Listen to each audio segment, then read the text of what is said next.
Je voudrais tout simplement wax leen ne leen population Guédiawaye par rapport ak ñoom fi ñu dëkk même si Guédiawaye ci biir Sénégal la bokk. Un Libanais 2500 mètres carrés, je ne vais pas citer son nom. Deux de mes collègues députés, vous les connaissez tous, des milliers et des milliers d'hectares.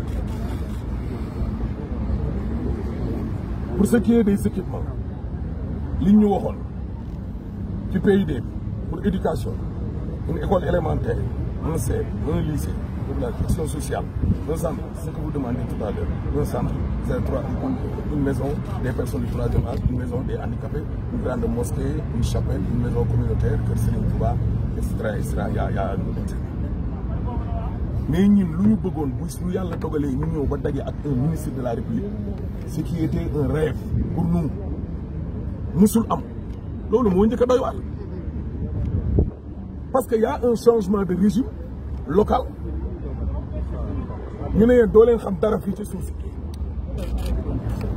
absolument fii benn maire bu fi taxaw mënu la wax ne la ñun lii wala lii wala lii wala lii da ngay toog fan la ñu mës a gisee monsieur le ministre maire amul benn prérogative jaay suuf mais ils organisent des délibérations pour dire que pour ce qui est des habitations 15% voire nangam pour cent lii ak lii ñu def ay délibération mais seule la ville de Guédiawaye dans le monde entier wala au Sénégal boobu seule la ville de Guédiawaye de 2022 ba fii may wax ak yow nii mooy seule mairie boo xam ne muy les notifications l'octroi de ces parcelles là ñun xamuñ ci dara koo laaj ñu ne leen et tous les maires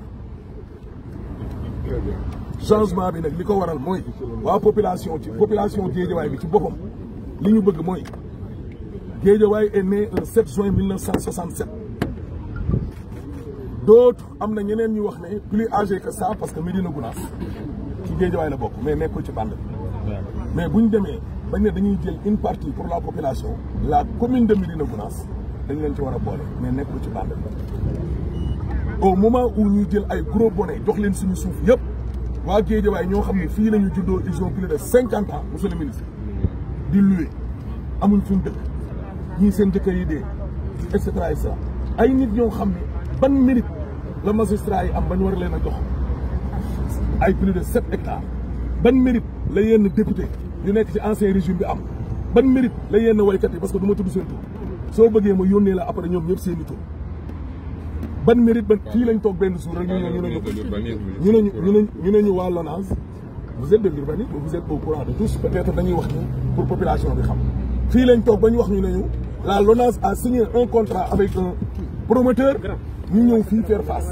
bàyyi ba ñu dem ñu ñëw commencé fondement nañ ba fi ñu ñu yëkkati kenn xamul liy poussé fii ci ay bâtiment fan la jógee ñan la. Je n'ai pas été associé. En tout cas, monsieur le maire, si vous permettez, moi je vais dire juste une chose. Toutes les réunions qui se sont tenues, j'ai assisté à une rencontre. Et lors de cette rencontre, j'ai insisté sur le fait que dans la commune de Golf Sud, moi je suis arrivée, j'ai trouvé qu'il n'y avait plus d'espace. Les seuls espaces qui restent aujourd'hui, je veux qu'on les positionne pour des services sociaux de base, des services communautaires. Il y a des lotissements qui avaient été faits. Même les espaces verts ont été morcelés et vendus. Aujourd'hui, nous, en tant que commune de Golf Sud, on se positionne aussi sur l'autre axe parce qu'il y a deux problèmes. Il y a le problème avant les deux voies. Et après les deux voies. Et aujourd'hui, je vois qu'il y a des lots qui sont faits.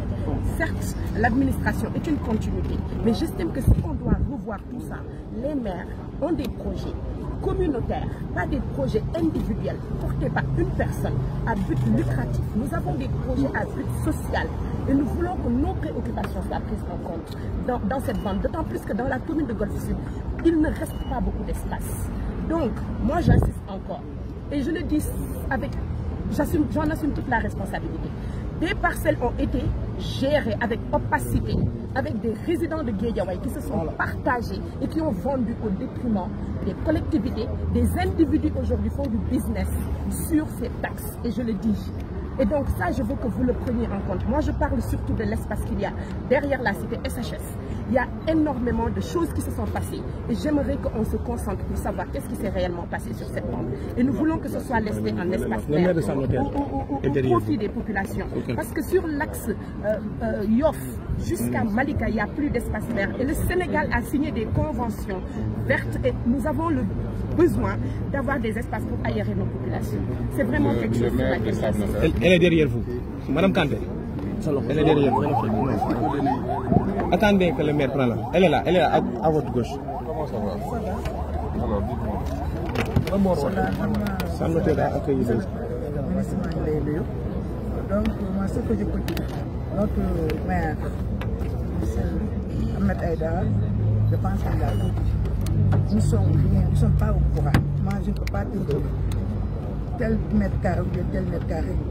C'est pour vivre une autre personne. Je suis au courant de rien. Souvent même les conseils municipaux me posent la question. Je dis que je ne suis pas au courant. On ne peut pas mêler de ça. Donc je ne peux pas parler de ce truc de filao. Donc je ne peux pas parler parce que je ne connais rien là-dessus. Rien du tout. Rien. Même mes projets, je ne sais pas où se trouvent mes projets. Souvent ils disent que c'est ici, souvent ils disent que c'est après, vers la mer. Donc moi je suis au courant de rien. Et on a besoin des parcelles, donc on a besoin des sites pour nos activités. Il y a tellement de projets. Je n'ai pas de maison de la femme, maison des jeunes.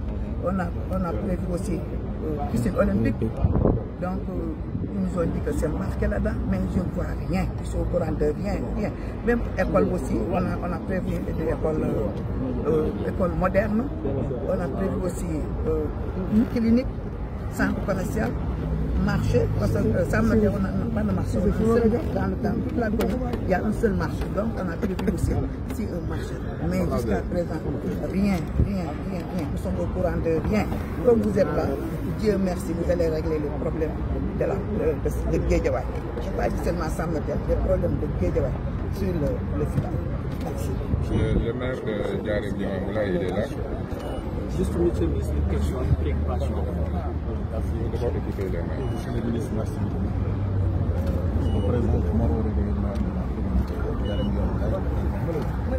C'est une commune qui s'étend sur 1,6 hectares en moyenne, avec 40 000 habitants. Mais la particularité de la commune, c'est que le défunt maire avait déjà procédé à une délibération sur 3 hectares 5. Et effectivement, ça fait l'objet d'acquisition. Alors, globalement, les problématiques qui ont été soulevées par nos collègues, je pense que ce sont les liens, c'est des questions qui sont transversales qui concernent toute la banque.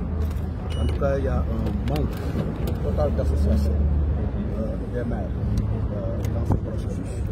Alors, on peut reconnaître que ça relève plus ou moins du domaine de l'État, nous sommes d'accord, mais c'est un actif qui se trouve dans une collectivité territoriale. Et de ce point de vue, même si on n'a pas, selon les statuts et les textes, en fait, une possibilité de siéger, mais quand même qu'on nous implique dans le processus dans certains niveaux. Je pense que ce serait meilleur. On ne serait pas aujourd'hui ici à ce plan. Alors, si on a des doléances me concernant, certainement d'une manière générale, il y a ce qu'on appelle des équipements collectifs. Donc, en tout cas au niveau du Diarra. Notamment, je pense qu'il y a un CM, il y a Grosserie Touba, il y a le tribunal des Jacques. Le plus important, c'est le centre artisanal.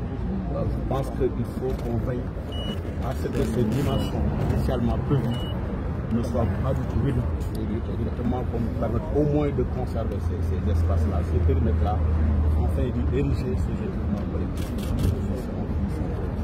Bon, heureusement, le tribunal déjà a vu le jour, mais